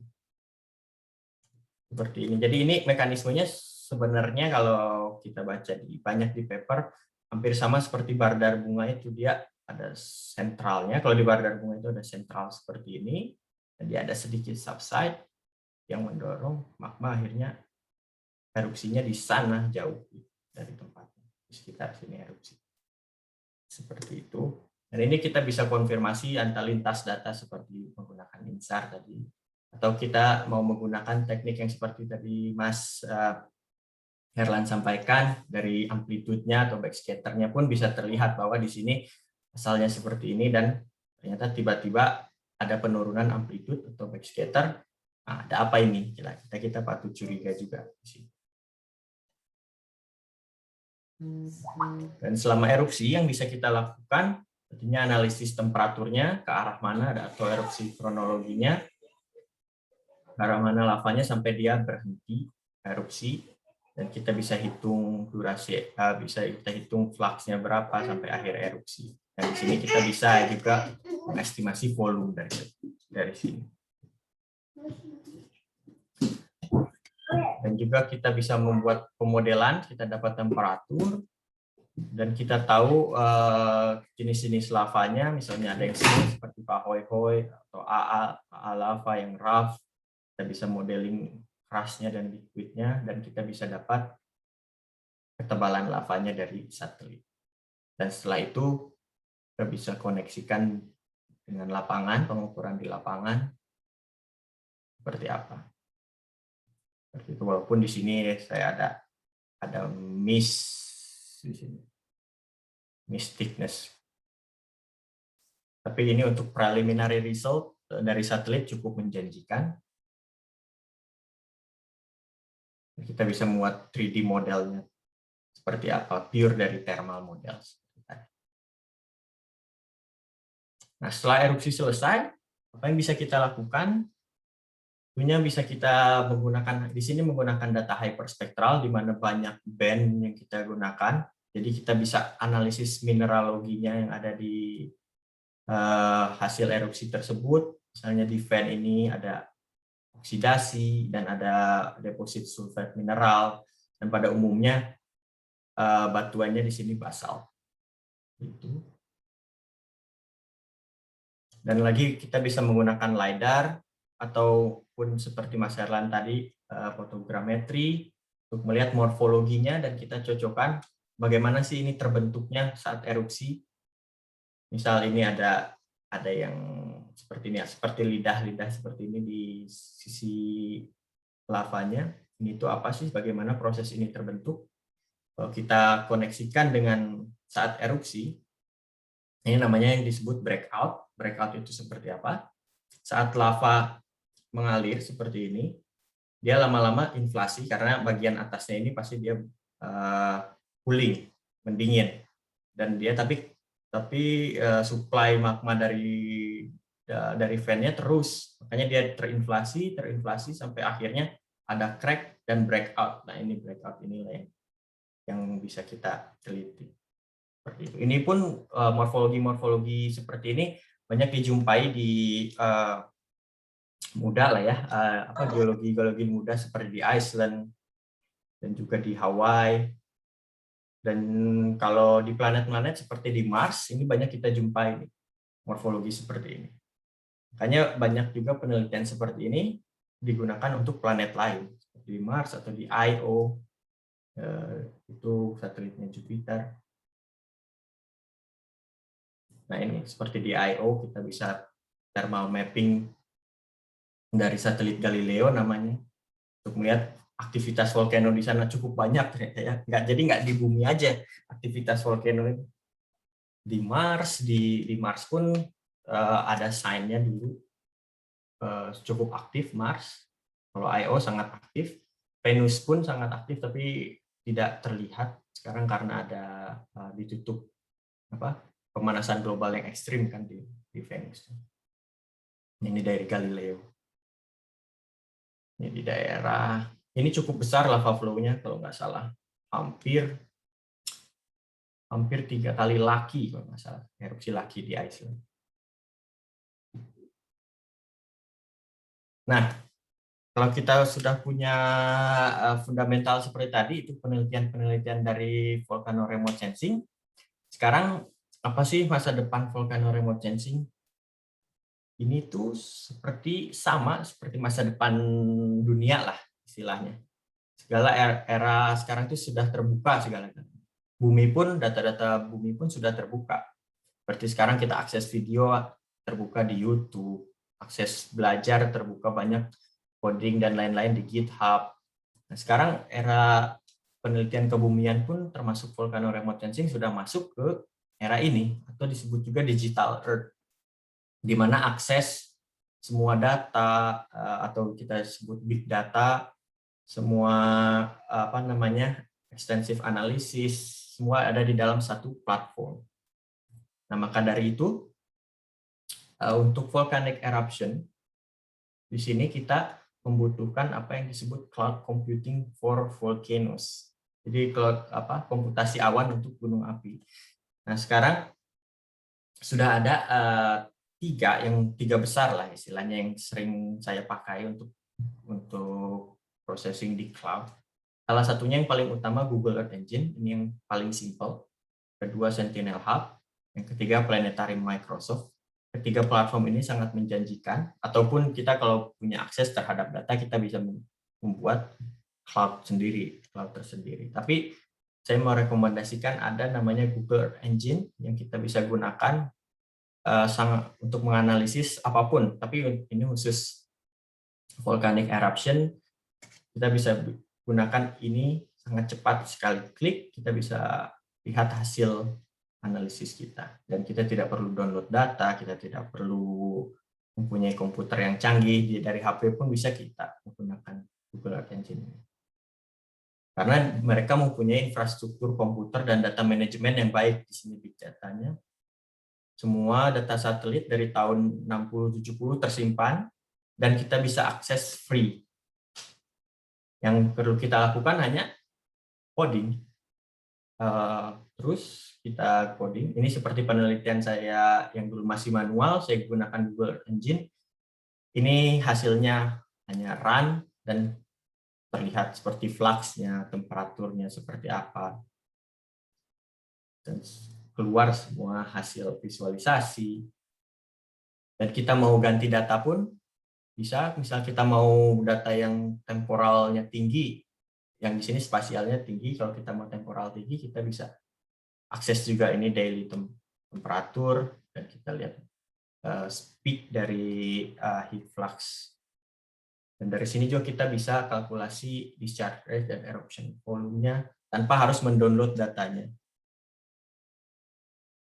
Dan ini yang terbaru, kita bisa juga buat aplikasi sendiri di Google Earth Engine ini, dan kita open ke publik, ini seperti yang saya lakukan di Reykjanes yang ada erupsi di Iceland. Jadi kita bisa deteksi kalau ada erupsi, dia ada peak di flux, peak di thermal anomaly, dan otomatis mapping ke arah mana lava. Dan menurut saya ini sekarang tren arah apa ya istilahnya, era 4.0 dan era 5.0. Jadi dunia ke arah sini, dari machine learning, deep learning, dan big data management. Jadi semua data terkumpul dalam satu, dan kita tidak perlu repot-repot lagi sekarang mikirin, aduh komputer kita nggak mumpuni, aduh apa namanya, kita nggak bisa download data karena hard drive space kita tidak cukup untuk analisis data ini. Nah sekarang banyak perusahaan berlomba-lomba untuk memenuhi kebutuhan para saintis untuk hanya pure analisa, kita tidak perlu download lagi data dan sebagainya. Dan kita bisa menggunakannya hanya sekali klik dari komputer kita atau dari HP. Tablet pun bisa. Seperti ini kalau kita mau buat time-lapse SO2 dari hasil volcanic eruption ini waktu Krakatau dulu erupsi ke arah mana SO2-nya. Dan kita bisa buat time-lapse seperti ini. Setahun atau mau 5 tahun pun bisa. Ini hanya satu klik dari Google Earth Engine. Nah, seperti ini kalau ada aktivitas thermal anomali kita bisa lihat. Ini di Ilelewotolo, kemarin erupsi kita bisa lihat juga. Jadi kita bisa membuat daily visualization dari suatu volcano yang kita interest di situ. Juga kita bisa dari SO2 ini, kita bisa buat time-lapse seperti heat tadi, heat flux, tapi ini lebih ke SO2 flux, tons per day. Nah, setelah kita dapat seperti ini, kita bisa koneksikan dengan empirical model untuk memprediksi rilis dari sulfurnya itu seperti apa. Dan satu hal lagi, ini yang membuat saya tertarik juga, nanti ada enabling cloud-based INSAR. Jadi INSAR bisa kita proses melalui cloud, seperti Mas Herlan tadi sampaikan. INSAR ini cukup tricky processingnya, karena kita butuh komputer yang mumpuni, kita butuh space data yang banyak lah untuk komputer kita. Tapi nanti ke depan INSAR ini bakal bisa diproses melalui cloud, dan kita tinggal pure analisis, pure mana data yang kita inginkan, dan kita run. Dan menurut saya ini prospek ke depan dari penelitian gunung api melalui remote sensing. Untuk itu ya apa namanya, sangat exciting gitu, karena sekarang era ini hanya tinggal klik run, kita tinggal coding dan hasil yang kita inginkan ada gitu. Mungkin itu dari saya, terima kasih. Jika ada pertanyaan silahkan. Baik, terima kasih paparannya yang sangat menarik dari Mas Alfa. Bisa kita lihat tadi bagaimana teknik-teknik remote sensing ini bisa kita gunakan untuk mengukur suhu dari suatu aliran lava. Contohnya di Iceland tadi. Kemudian bisa juga kita gunakan untuk mengestimasi volume erupsi, kemudian discharge rate, dan sebagainya. Kemudian juga sudah dipaparkan bagaimana masa depan dari remote sensing ini, yaitu dengan melalui suatu cloud computing.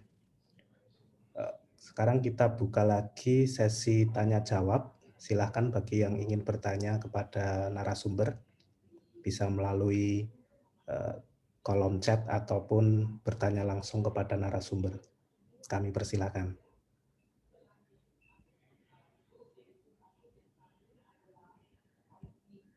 Ini saya boleh tanya, Mas? Boleh, boleh. Siap. Mas Alvar pernah bandingin proses Google Earth Engine dengan download terus di proses pakai software nggak?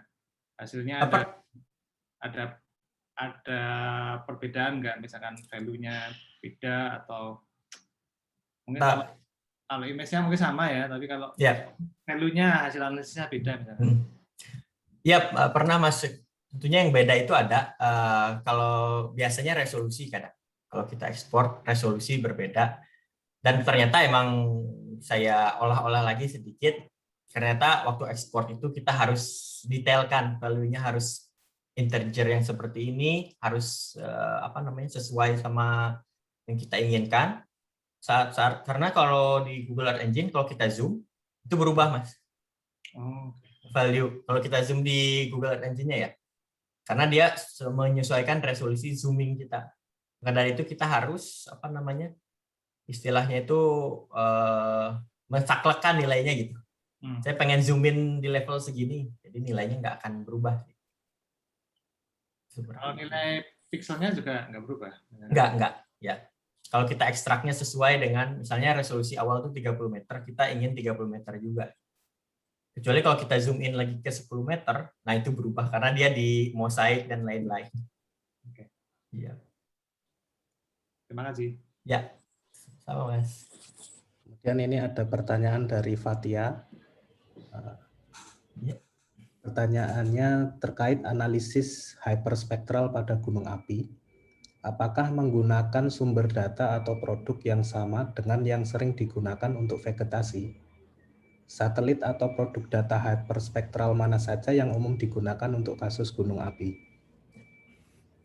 Ya, terima kasih banyak Fatia pertanyaannya. Jadi hyperspektral itu sebenarnya cukup tricky ya, karena datanya itu yang open nggak banyak, dan menurut saya hanya satu sih yang open sekarang. Itu pun sudah decommission, sudah selesai datanya dari tahun 2016. Namanya EO1 Hyperion. Itu salah satu satelit data yang bisa kita akses. Nah, untuk yang lainnya mungkin ada nama Prisma dari keluaran European Space Agency. Itu sebenarnya gratis, tapi kita perlu mengajukan proposal gitu untuk mendapatkan datanya. Itu gratis, tapi purely gratis. Secara fundamental untuk analisis gunung api dan juga analisis vegetasi itu sama aja datanya. Yang bedanya yang kita gunakan di gunung api lebih ke short wave infrared sama near infrared. Kalau vegetasi kan lebih kayak NDVI dan lain-lain, itu lebih ke istilahnya band red edge atau near infrared seperti itu. Tapi karena kita di gunung api inginnya ekstrim temperatur atau mineralogi, itu short wave infrared yang lebih kita gunakan. Analisa absorpsinya seperti apa, apakah ada absorpsi dari mineral apa yang terkandung dalam batuan tersebut. Seperti itu. Jadi di short wave infrared kita bermainnya. Tapi secara sensor sama saja yang dipakai. Nah, yaitu tadi, tapi sensor yang open untuk ke gunung, ya untuk gratisan lah istilahnya. Hyperion itu udah nggak ada lagi, udah decommission. Tapi kalau kita mau data-data dari 2016 ke bawah itu masih ada di Hyperion. Dan satu lagi, Hyperion itu cukup noisy, bukan cukup lagi, sangat noisy malah.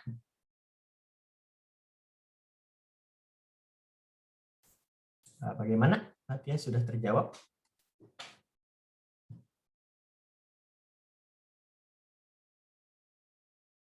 Oke, sudah dari Fatia sudah sangat jelas. Ya. Kita tunggu lagi pertanyaan. Saya ada pertanyaan juga. Tadi kan dijelaskan aplikasinya ketika onset erupsi dan post eruption ya. Kira-kira apakah bisa juga dimanfaatkan untuk pre-eruption-nya atau precursor-nya, misalnya ketika dike atau magma itu sudah mendekat ke permukaan, kita bisa deteksi lebih awal begitu? Iya. Untuk kasus tertentu ya, nggak semua, karena gunung api punya ininya masing-masing lah ya, signal masing-masing. Tapi untuk pre-eruption atau lagi unrest seperti itu, biasanya yang digunakan tentu remote sensing nggak begitu membantu, tapi ada sedikit yang bisa kita dapat dari situ. Pertama, kalau unrest itu biasanya orang menggunakan INSAR, apakah ada deformasi, apakah ada magma lah ya terakumulasi di situ. Tentunya INSAR yang bermain di situ. Nah, untuk kasus kemarin saya di Fragafjall yang di Iceland itu, saat deformasi di INSAR terlihat, dan kebetulan Iceland itu tidak ada vegetasi dan background temperatur dengan temperatur heat-nya itu nggak terlalu ekstrim bedanya. Jadi saat ada propagasi dike dan earthquake di situ, ada banyak earthquake, kita plot dengan data earthquake. Saat itu ada heat signature sedikit gitu, seperti ada pembukaan fumarole baru di area tersebut. Belum ada erupsi itu, tapi kayak ada gas erupsi, crack lah di situ. Nah, itu thermal bermain dilihat, dan beberapa menit kemudian erupsi seperti itu. Nah, tentunya ini nggak bisa diaplikasikan ke semua gunung api, terutama kayak di Indonesia yang banyak vegetasi kan. Dan background temperatur dengan temperatur temperatur normalnya, temperatur fumarole seperti itu nggak terlalu jauh bedanya. Tapi kalau untuk yang background temperatur dengan temperatur anomalinya cukup jauh, bedanya itu bisa diaplikasikan. Tapi tentunya harus banyak sokongan data lainnya seperti tadi INSAR, dan juga ada sokongan data earthquake juga gitu. Dan thermal baru bisa terkonfirmasi. Oh, dike-nya di situ keluarnya gitu. Dan benar di situ erupsinya. Dan sampai sekarang pun sebenarnya seperti itu, ada bukaan baru, ada lagi sign thermal lagi. Jadi tanahnya itu seperti kebakar aja tiba-tiba. Jadi kebukaan fracture baru. Dan ini diprediksi erupsi yang di Iceland ini sekarang di Fragafjall itu at least sampai dekade, karena magma di Reykjanes banyak banget. Sudah 900 tahun nggak keluar. Ya. Kalau untuk verifikasi dari modelnya seperti apa, Mas? Misalnya kan tadi kalau mengandalkan hanya image dari satelit itu akan tersaturasi di 100 derajat.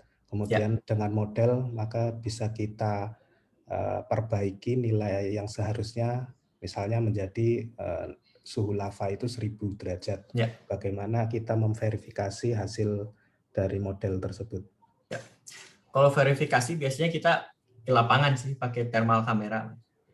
Jadi ke posisi tersebut, posisi daerah pixel tersebut, dan kita pakai thermal kamera di sini. Saat erupsi pun kita sudah ada tim di lapangan untuk pakai thermal kamera dan tim processing modeling biasanya. Jadi ya sebenarnya errornya kalau secara temperatur 60 plus minus 60 derajat cukup tinggi kalau mau kalau orang petrologi kan itu cukup ekstrim katanya, temperaturnya tingginya beda jauh. Tapi untuk kalau preliminary result cukup baik seperti itu. Itu tadi kalau misalnya 1030 derajat dengan 1090 derajat menurut kita beda jauh atau tidak, seperti itu. Ya lagi-lagi verifikasi harus di lapangan. Baik, terima kasih jawabannya. Kita beri kesempatan lagi pada yang ingin bertanya.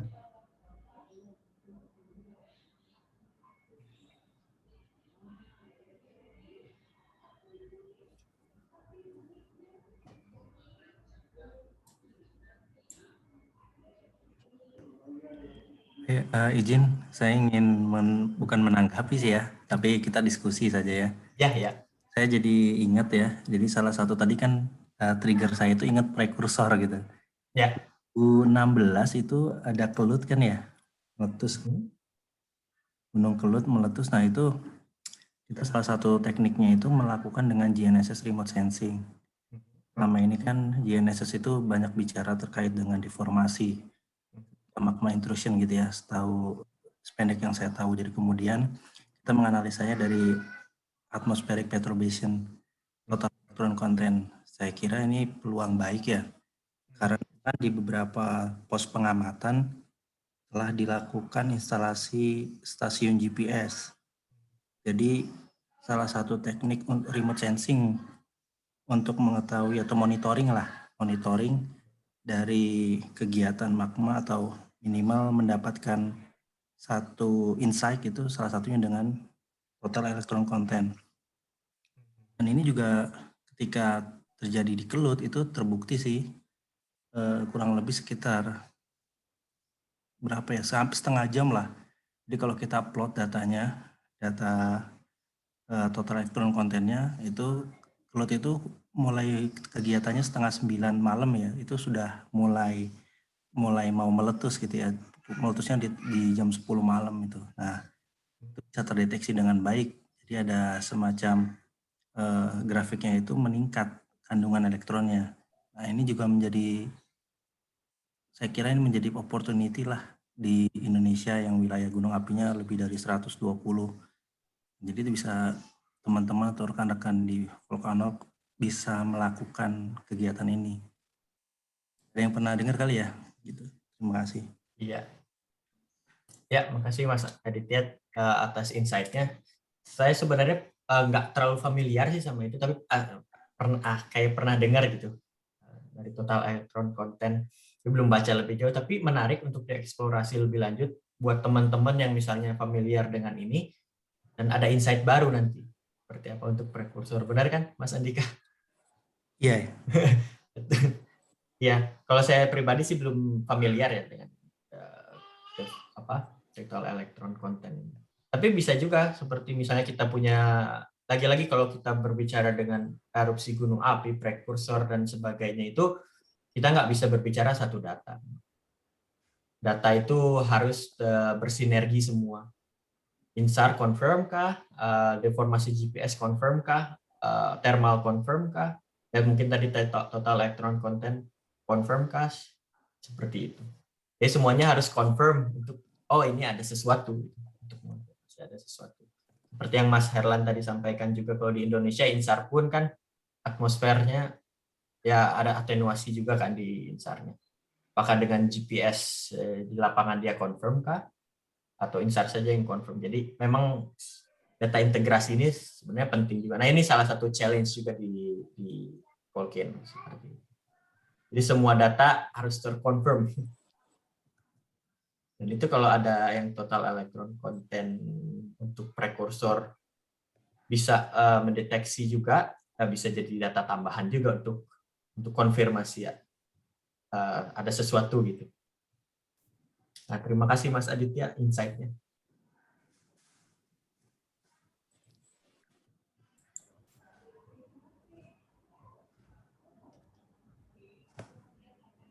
Baik, di antara peserta ini ada hadir Pak Mirzam Abdurrahman. Beliau adalah Kaprodi dari Teknik Geologi ITB dan risetnya terkait vulkanologi. Apakah Pak Mirzam masih mengikuti?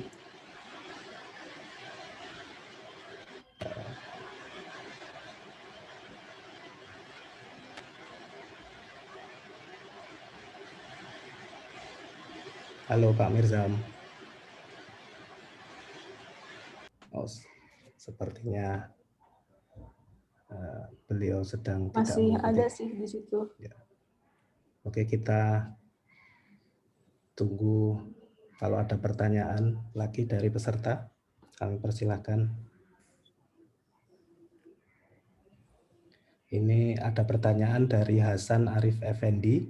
Izin bertanya, mohon maaf agak out of topic. Sejauh mana perkembangan remote sensing untuk peringatan dini tsunami akibat letusan gunung api?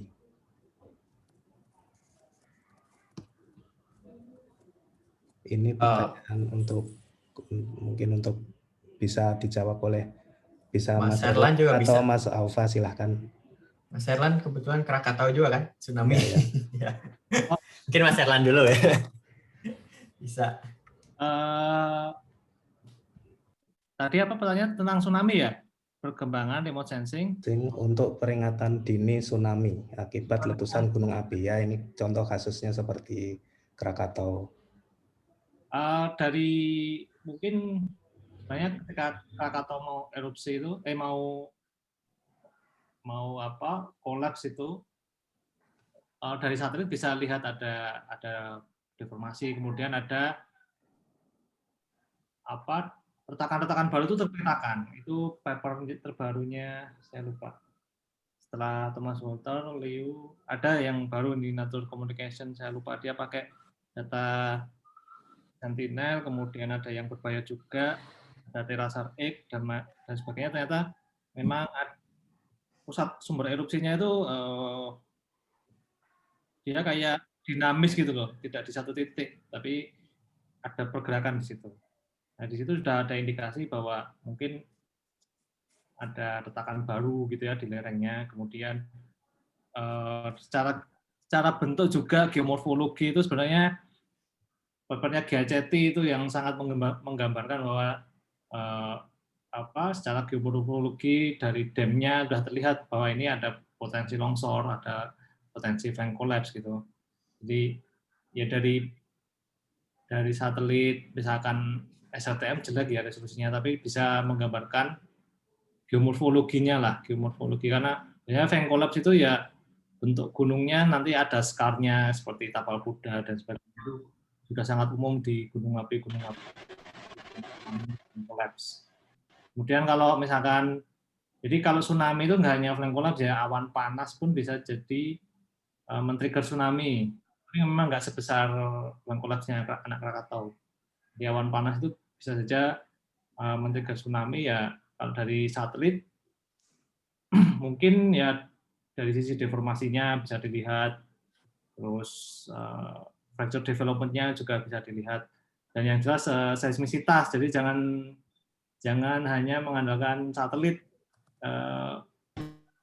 karena bagaimanapun bahwa permukaan bumi ini masih banyak tanda tanyanya. Bukan saja kadang kita bertanya-tanya apalagi bawah permukaannya. Jadi harus dikomunikasikan antara data gempa seismik dengan data-data dari satelit dan deformasi. Seperti itu, Mas. Mungkin Mas Alvar mau menambahkan. Ya, sebenarnya sudah terjawab semua sama Mas Erlan. Intinya memang integrasi data gitu harus. Sebelum menyimpulkan sesuatu, ya mau ada tsunami, mau volcanic eruption seperti apapun tipenya nanti, ya integrasi data kita harus tahu, dan ya sejarah gunung api tersebut, historical geologinya gunung api tersebut. Seperti Krakatau kan sebenarnya sudah terprediksi dari paper tahun 2012 pun sudah ada simulasinya. Krakatau itu bakal menghasilkan tsunami kalau ada collapse sedikit. Nah di situ pentingnya begitu ada misalnya orang publish penelitian seperti itu, ya remote sensing kita bisa bekerja misal dari 2012 tersebut continuous monitoring dari segi Mas Erlan sampaikan tadi deformasinya, apakah ada fracture baru, ada scar baru dibentuk, dan kita bisa ya istilahnya modeling juga. Oh kalau scar ini yang drop ke arah mana tsunami-nya seperti itu. Untuknya ya apalagi sekarang kita seperti yang saya sampaikan, data sudah bisa kita akses. Satelit-satelit yang gratis minimal lah bisa kita akses untuk membuat continuous monitoring dari gunung api tersebut. Ya rata-rata gunung api kepulauan sih rentan juga sih kalau misalnya ada collapse, ya pasti ada tsunami juga. Tapi tergantung lagi-lagi dari geological history-nya seperti apa. Dan ngomong-ngomong tentang tsunami pun, seperti di Iceland pun, kita punya tsunami juga. Tsunami istilahnya Jökulhlaup kalau di Iceland, bukan tsunami sih. Kalau gunung api di bawah glasial dia erupsi, otomatis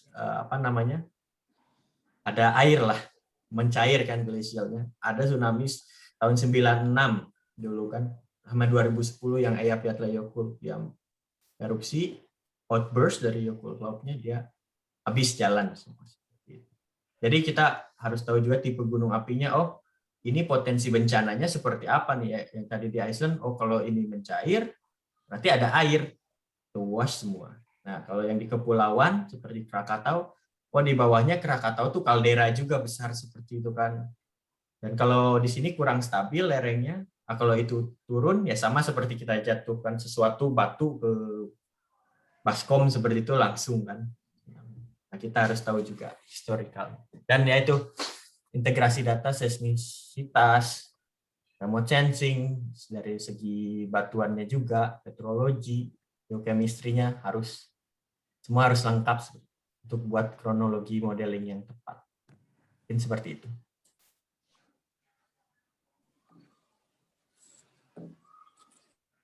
Apakah sudah terjawab?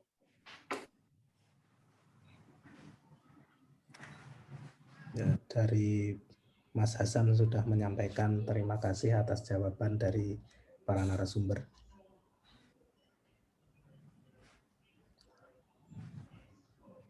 Baik, sepertinya kalau sudah tidak ada pertanyaan lagi, sesi webinar AVI yang kedua ini resmi kami tutup. Sekali lagi kami ucapkan terima kasih kepada para peserta yang telah meluangkan waktu untuk hadir dalam acara ini, juga kepada para narasumber yang telah memberikan paparan yang sangat menarik terkait dengan remote sensing di bidang gunung api. Sampai jumpa lagi pada webinar-webinar AVI selanjutnya.